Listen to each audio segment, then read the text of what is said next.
অবশেষে দীপা সোনারূপা ও স্মৃতিহারা সূর্যকে সন্ত্রাসীদের কবল থেকে উদ্ধার করে সব অভিমান ভুলে সূর্যকে জড়িয়ে ধরল।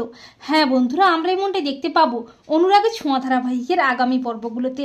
সোনারূপা সূর্যকে গুন্ডাদের হাত থেকে উদ্ধার করে ঠিকই, কিন্তু সেই গুন্ডারা আবারও সোনারূপা ও সূর্যের পিছু ধাওয়া করে। কিন্তু সূর্য তাদের সাথে লড়াই করে সন্তানদের ও নিজেকে তাদের হাত থেকে বাঁচিয়ে নেয়। কিন্তু রূপার চলতে চলতে পায়ে ব্যথা হওয়ায় সূর্য রূপাকে কোলে তুলে নেয়। তখন সোনারও খুব কষ্ট হয়, সোনারও খুব ইচ্ছে করে বাবার কোলে ওঠার জন্য। তাদের মনে হতে থাকে তাদের বাবা কিভাবে তাদের দুজনকে একসাথে কোলে নিয়ে মজা করত। আর রূপা বুঝতে পেরেই সূর্যকে বলে যে হিংসুকুটিরও খুব কষ্ট হচ্ছে। তখন সূর্য দুজনকেই একসাথে কোলে নেয়। অপরদিকে দীপা ও পুলিশ সবাই মিলে তন্ন তন্ন করে খুঁজতে থাকে সোনারূপা ও সূর্যকে। আর রূপা চালাকি করে রাস্তায় আঙুর ফেলে আসে, যাতে করে পুলিশ বুঝতে পারে যে তারা কোন দিকে গেছে।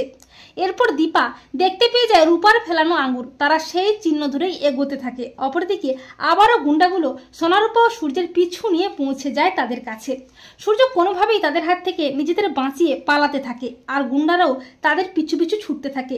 আর ঠিক তখনই সেখানে পুলিশ হাজির হয়। আর দীপা বলে, ডাক্তারবাবু আপনার কিছু হয়নি তো?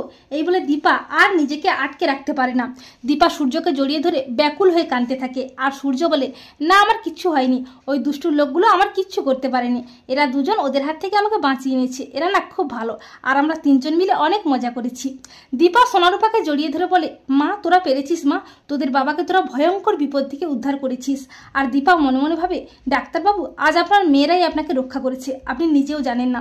এরপর পুলিশ সেই সন্ত্রাসী গুন্ডা দুটোকে অ্যারেস্ট করে। আর পুলিশ রূপাকে বলে যে তুমি সত্যিই ব্রিলিয়ান্ট, তোমার উপস্থিত বুদ্ধির জোরেই আমরা এই সন্ত্রাসী দুটোকে ধরতে পেরেছি।